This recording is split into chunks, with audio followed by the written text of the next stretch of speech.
Hello बच्चों, कैसे हैं सभी। ग्रेविटेशन हम लोग पढ़ रहे थे। ग्रेविटेशन के टॉपिक में हम लोगों ने कुछ चीज़ें पढ़ ली थी। आज का जो हमारा टॉपिक है वो ऑर्बिटल स्पीड है and orbital speed of satellite and उसका रिवॉल्यूशन उसका पढ़ेंगे। तो बच्चों, आपने कभी सोचा है कि जो सैटेलाइट्स भेजी जाती हैं वो कैसे रिवॉल्व करती हैं, उसमें क्या फिनोमेना लगता है, वो अर्थ के अराउंड से सर्कुलर मोशन कर रही हैं, उसमें क्या लॉजिक लग रहा होगा, क्या फिजिक्स लग रही होगी। आपको शायद नॉलेज ना हो, अगर नॉलेज भी है तो आपको ये चीज़ें बहुत ही अच्छे से समझ में आएंगी। बच्चों, ये मैंने यहाँ सपोज किया है अर्थ है और ये अर्थ का मास मैंने लिया, मास ऑफ अर्थ, उसकी रेडियस है, रेडियस ऑफ अर्थ।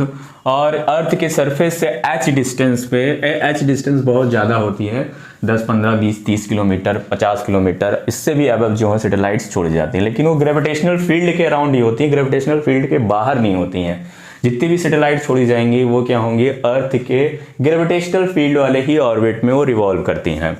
तो यहाँ पे सपोज किया गया अर्थ के सरफेस से एच डिस्टेंस पे कोई हमारा सैटेलाइट है जिसका मास m है। तो बच्चों, ये जो क्या है, अर्थ के ऑर्बिट में एक सर्कुलर मोशन करेगा। आपको पता है कि कोई बॉडी जब सर्कुलर मोशन करती है तो उसकी वेलोसिटी जो है हमेशा बदलती रहती है। हर पॉइंट पे वेलोसिटी जो होगी वो जो सर्कुलर पाथ होगा उसके टेंजेंशियल पाथ पे होगा। क्योंकि यहाँ वेलोसिटी की हम बात नहीं करने वाले, सिर्फ और सिर्फ हम इसकी स्पीड निकालेंगे। तो बच्चों, आपको ये पता है कि इसमें जो सर्कुलर मोशन हो रहा है किसमें, सैटेलाइट में, तो वो सर्कुलर मोशन होता है। तो सर्कुलर मोशन पे दो तरीके के फोर्स वर्क करते हैं, सेंट्रीपिटल एंड सेंट्रीफ्यूगल फोर्स, जिसकी वजह से जो ऑब्जेक्ट होता है वो बैलेंस्ड होता है और वो सर्कुलर मोशन करता रहता है। तो क्या आप बता सकते हैं कि इस ऑब्जेक्ट में सर्कुलर मोशन करने के लिए सेंट्रीपिटल फोर्स कहाँ से आया होगा? ये सेंट्रीपिटल फोर्स जो डेवलप कर रहा है वो आपका ग्रेविटेशनल फोर्स ही डेवलप कर रहा है। ग्रेविटेशनल फोर्स आपको पता है कि जब दो मासेस होंगे उन मासेस के बीच जो फोर्सेस लगते हैं उनको हम ग्रेविटेशनल फोर्स कहते हैं। तो यहाँ पे एक अर्थ है जो कि बहुत बड़ा हैवी मास है और ये छोटा सा जो आपका सैटेलाइट है वो है। तो इसके बीच में क्या होगा, एक ग्रेविटेशनल फोर्स लगेगा और इस ग्रेविटेशनल फोर्स की वजह से ही इसमें क्या बनेगा, एक सेंट्रीपिटल फोर्स बनेगा। तो सेंट्रीपिटल फोर्स जब बन जाएगा तो ये सैटेलाइट क्या करेगा, रिवॉल्व करेगा और वही क्या होगी, इसकी ऑर्बिटल स्पीड होगी। तो बच्चों, मैंने आपको बताया कि इसमें एक फोर्स लग रहा होगा। वो फोर्स कितना होता है, gravitational force F equal to आपको पता है GMEM। M is the mass of earth and M is the mass of the satellite upon का R स्क्वायर। ये मैंने पूरी डिस्टेंस कितनी मान ली है अर्थ के सेंटर से और इस सैटेलाइट के बीच में जो डिस्टेंस है वो R है। तो F equal to GMEM upon का R स्क्वायर। ये फोर्स आपको पता है ग्रेविटेशनल फोर्स होता है। और और आपको पता है कि जब भी कोई बॉडी सर्कुलर मोशन करती तो उस पर जो सेंट्रीपिटल फोर्स लगता है वो फोर्स लगेगा mv स्क्वायर। बेटा, यहाँ पे v स्क्वायर की जगह हम v नॉट डिनोट करते हैं। v not is the orbital of is the speed of orbital, ठीक है, ऑर्बिटल स्पीड ऑफ सैटेलाइट, इसलिए v नॉट ले लिया, ओ लिख दिया है mv स्क्वायर बाई r, ठीक है। यहाँ पे भी r ही होगा। तो ये दोनों ही फोर्सेस क्या होंगे, ये दोनों ही फोर्स इक्वल होंगे। चूंकि देखो ये फोर्स जो आया है mv स्क्वायर बाई r, ये इसी फोर्स के कारण आया है, इस फोर्स के कारण ही ये फोर्स डेवलप हुआ है। तो ये दोनों ही फोर्स इक्वल होंगे।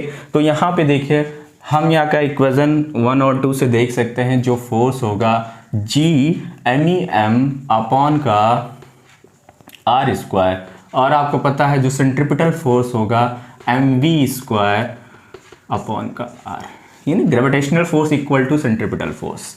तो बच्चों, यहाँ से देखिए ये दोनों ही मास कैंसिल हो जाएंगे। यहाँ पे ये मास स्मॉल m कैंसिल हो जाएगा।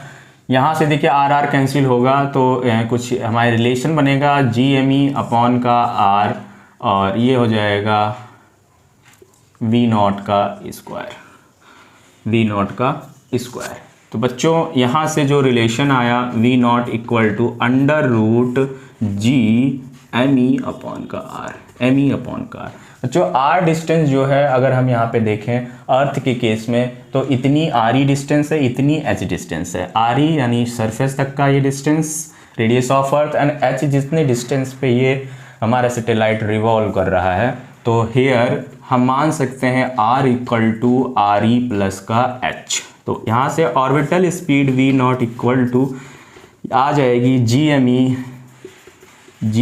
R RE प्लस का H। बच्चों आपको पता है जो यहाँ से हमारी ये इक्वेशन आ गई V0 equal to G M E R E plus H. यहाँ पे थोड़ा सा भी और भी चेंजमेंट करेंगे। आपको पता है gravity acceleration due to gravity G is equal to G M E upon का आर ई स्क्वायर। तो बच्चों जी एम ई यहाँ से आ जाएगा, जी एम ई की वैल्यू जो हो जाएगी वो हो जाएगी जी आर ई स्क्वायर। यहाँ पे पुट कर दीजिए V0 equal to under root G M E की जगह रख देंगे हम लोग G R E square upon का आर ई प्लस का H. G R E square G M E की जगह हो गया G R E square R E plus H. तो देखिए यहाँ पे जो हमारी इक्वेशन बन रही है वो V0 equal to R E बाहर निकाल लीजिए, ब्रैकेट अंदर बचेगा जी अपॉन का R E plus H. R E under root G upon R E plus H, ये दोनों ही रिलेशन आपको याद रखना है। ऑर्बिटल ये ऑर्बिटल स्पीड ऑफ सैटेलाइट की ऑर्बिटल स्पीड का ये रिलेशन होता है। दोनों ही न्यूमेरिकल में यूज़ होते हैं। ये आपका यहीं पे निकल गया है। अगर इस फॉर्म में, इस फॉर्म में, इस फॉर्म में, ये तीनों ही आपको पता होना चाहिए। इसका डेरिवेशन कुछ खास टफ नहीं है, बस आपको याद रखो कि इसमें रिवोल्यूशन, इसमें जो सर्कुलर मोशन हुआ वो किसके थ्रू आया उसको इक्वल रखो और यहाँ से हम रिलेशन V0 इक्वल टू निकालेंगे।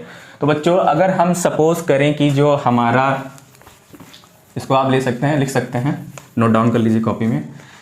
बच्चों यहाँ से अगर हम सपोज करें कि हमारा जो सैटेलाइट है वो बहुत नियर है, nearest to the earth surface के बहुत ही नियर है, तो उस केस में हम मान सकते हैं जो h डिस्टेंस है उसको 0 मान सकते हैं। इफ़ लिख लें, if the satellite is very close to surface of earth. If the satellite is very close to surface of earth, तो उस केस में हम क्या मान लें, उस केस में h इक्वल टू 0, यहाँ से h इक्वल टू 0 मान लें। इस केस में देखिए h इज इक्वल टू 0 मान लेंगे इस वाले फॉर्मूले से, देखिए इस वाले रिलेशन से। तो V0 इज इक्वल टू जो आएगा under root G M E upon का आर ई आ जाएगा, G M E upon R E, G M E upon का आर ई। ठीक है, या इसी रिलेशन में अगर आप रख देते तो देखिए जी एम ई को आपको पता है G M E is equal to G R E square है, ये रिलेशन होता है G M E is equal to G R E का स्क्वायर अपॉन का आर ई। तो V0 की वैल्यू जो हो गई under root G R E, V0 की वैल्यू बेटा हो गई under root G R E. अगर रेडियस ऑफ अर्थ आपको पता है 0.37, 6400 किलोमीटर होती है, 37 भी ले सकते हैं, 6.4 भी ले सकते हैं, 6.37 इंटू 10 की पावर 8 मीटर ले लें, और जी की वैल्यू भी आपको पता है 9.8 मीटर पर का सेकेंड स्क्वायर, मीटर पर सेकेंड स्क्वायर होगा। तो बच्चों यहाँ से जो वैल्यू आएगी वो इस पे रखेंगे, तो V0 की वैल्यू अगर पुट कर दी जाए यहाँ पे, तो देखिए जो टाइम पीरियड निकल के रिवोल्यूशन स्पीड ऑफ सैटेलाइट जो निकल के आएगी वो क्या निकल के आएगी, यहाँ पे हमको सॉल्व करेंगे। V0 इज इक्वल टू जी की वैल्यू हो गई 9.8, जी की वैल्यू हो गई 9.8, ठीक है, और आर ई है 6.37 इंटू 10 की पावर 8 मीटर है। यहाँ से V0 की जो वैल्यू होगी इसको सॉल्व करेंगे, सॉल्व करने पे जो ये वैल्यू आती है 7.9 इन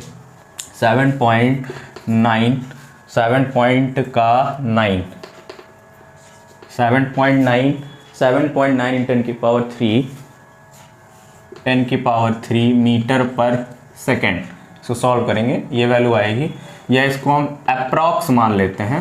V0 अप्रॉक्स जो होगा 8 किलोमीटर पर आवर। यानी जो ऐसा ये हमने इस केस में लिया था, जो सैटेलाइट है वो अर्थ के बहुत नियरेस्ट है, तो उस केस में उसकी वेलोसिटी, उसकी स्पीड कितनी होगी, 8 किलोमीटर पर आवर होगी, उसकी स्पीड 8 किलोमीटर पर आवर होगी। तो ये तो एक केस था, उस केस में था, मैंने आपको बताया जब सैटेलाइट इसके बहुत पास में। बाकी आपको फॉर्मूले में दिया होगा, न्यूमेरिकल से सॉल्व करने होगा, ये रिलेशन याद रखिएगा, और उसमें जो चीज़ें दी होंगी पुट करके हम लोग वहाँ से इसका रिज़ल्ट निकाल लेंगे। बात करते हैं टाइम पीरियड। तो बच्चों कैपिटल T टाइम है, ठीक है, कैपिटल टी निकालना है हम लोग को।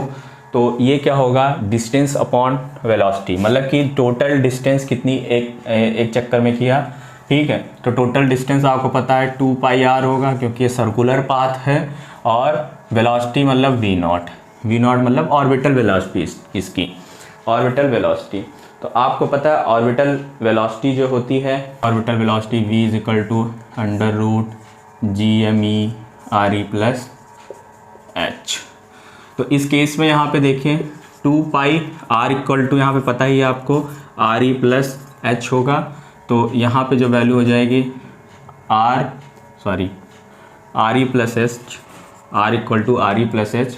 तो ये RE प्लस का h अपॉन का V नॉट की value under root GME upon का RE प्लस h, ठीक है। ये वैल्यू यहाँ से ये निकल रहा है टाइम पीरियड, ठीक है, पीरियड ऑफ रेवोल्यूशन हम लोग फाइंड कर रहे हैं। यहाँ पे जो वैल्यू हो जाएगी वो हो जाएगी 2 पाई, ये हो जाएगी RE प्लस h, ठीक है, का रूट, और RE प्लस h होगा तो इसको अंदर ले जाएंगे तो स्क्वायर बन जाएगा, ये हो जाएगा क्यूब बन जाएगा, और अपॉन में बचेगा अंडर रूट GME, ठीक है। तो यहाँ पे इसको हम इस फॉर्म में भी लिख सकते हैं बच्चों, 2 पाई, ये जो होगा 2 पाई पूरे का अंडर रूट लगा लो, ये हो जाएगा RE प्लस h का क्यूब हो जाएगा, और GME इज इक्वल टू आपको पता है GME is equal to GRE square, ठीक है। यहाँ पे हो जाएगा ये G का RE स्क्वायर। तो इस केस में T is equal to 2 pi under root RE plus h का क्यूब, RE प्लस h का क्यूब, यहाँ से RE बाहर निकाल लेंगे तो अपॉन का G बचेगा, ठीक है। ये होगा टाइम पीरियड के लिए इसकी इक्वेशन आ जाएगी, ठीक है। यहाँ से ये सॉल्व करके हम जो है वैल्यू फाइंड कर सकते हैं, यानी जो t की वैल्यू आई है वो आप इसी फॉर्म में लिखिए तो ज़्यादा सही है, या इस फॉर्म में भी आप लिख सकते हैं 2 pi by RE under root RE plus h का क्यूब अपॉन का g। तो यहाँ से हम टाइम पीरियड फाइंड कर सकते हैं, टाइम पीरियड ऑफ सैटेलाइट या period of revolution of satellite. तो बच्चों आपको यहाँ से पता चल गया सैटेलाइट की स्पीड कैसे फाइंड करते हैं और उसका टाइम पीरियड कैसे फाइंड करते हैं। इसके बाद हम बात करेंगे एस्केप वेलोसिटी की, उसके बाद relation to orbital speed of satellite and the escape velocity के बीच में हम लोग रिलेशन क्या निकालेंगे उसको निकालेंगे, ठीक है। एस्केप वेलोसिटी क्या होगी, जब यही जो आपका सैटेलाइट होगा ये क्या हो जाए, ये इसके ग्रेविटेशनल फील्ड को छोड़ करके कहाँ पहुँच जाए, यूनिवर्स में पहुँच जाए, तो उस केस में क्या हो जाएगा, ये इस्केप कर जाएगा, और किस वेलोसिटी से इस्केप करेगा वो हम लोग फाइंड करेंगे। आपको पता है इस केस में यहाँ पे इसके अंदर एक पोटेंशियल एनर्जी होगी, वो पोटेंशियल एनर्जी जो होगी वो नेगेटिव में होगी, उतनी ही पोटेंशियल एनर्जी इसको दे देंगे तो ये क्या हो जाएगा, इस्केप कर जाएगा। तो वहाँ पे इस्केप वेलोसिटी का कॉन्सेप्ट आएगा। तो बच्चों मिलते हैं नेक्स्ट वीडियो में, तब तक के लिए नमस्कार, जय हिंद।